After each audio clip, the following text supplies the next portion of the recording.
Xosé Manuel Marello, do Concello da Rúa, por unha vez máis poñer como punto neurálxico cultural en Galicia a Valdeorras, que creo que é moi necesario. Este ano, ademais, cun cartel que, ademais de colorido e vistoso como estábamos falando, creo que na parte artística un cartel impecable. O sea, temos dende Kill Beer DJ, que amenizará os cambios entre as bandas con música para o baile. Green Angels, que é unha banda local, sempre intentamos apostar tamén, como pasou o ano pasado, polo talento local. Hai bandas locais en Valdeorras, hai moito músico en Valdeorras. Green Angels pois, é unha banda de rapaces novos que abrirá o festival.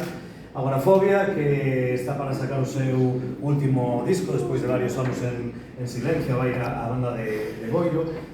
E logo, como colofón, temos a Mondra, que acaba de sacar de Ronda, o seu segundo disco, unha mezcla entre trad e electrónica. Mondra está un persoaxe totalmente irreverente, divertido, cunha posta en escena espectacular, ademais. Creo que imos ter un concerto que non deixará indiferente.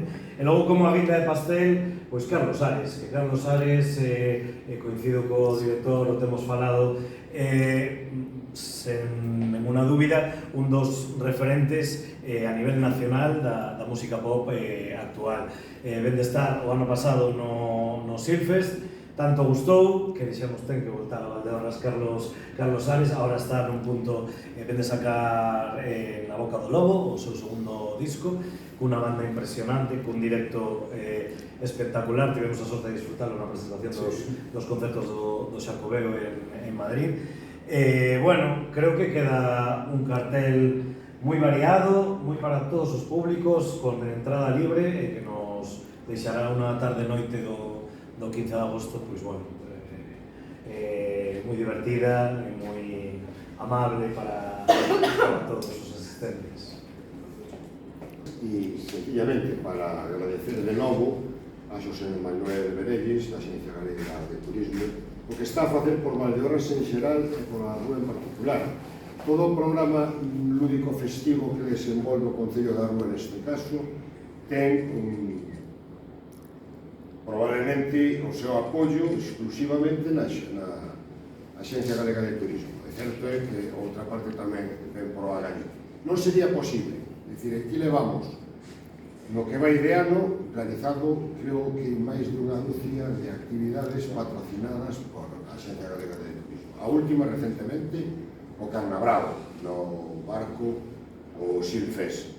Pois, moitísimas gracias por ese compromiso con Valdeorras. Estamos a dar a ver en todo o mundo, e isto esperemos que sexa o colofón do verán cultural da Rúa, que comeza probablemente no próximo fin de semana, que a historia da verbena galega e ao Cabán, e rematará o 15 de agosto, tamén o 16, que a xornada de folclore. No medio, pois, as festas do verán e a Bacofesta. Repito, moi agradecido para que a un Valdeorras da Rúa por haberse interesado por a súa misma.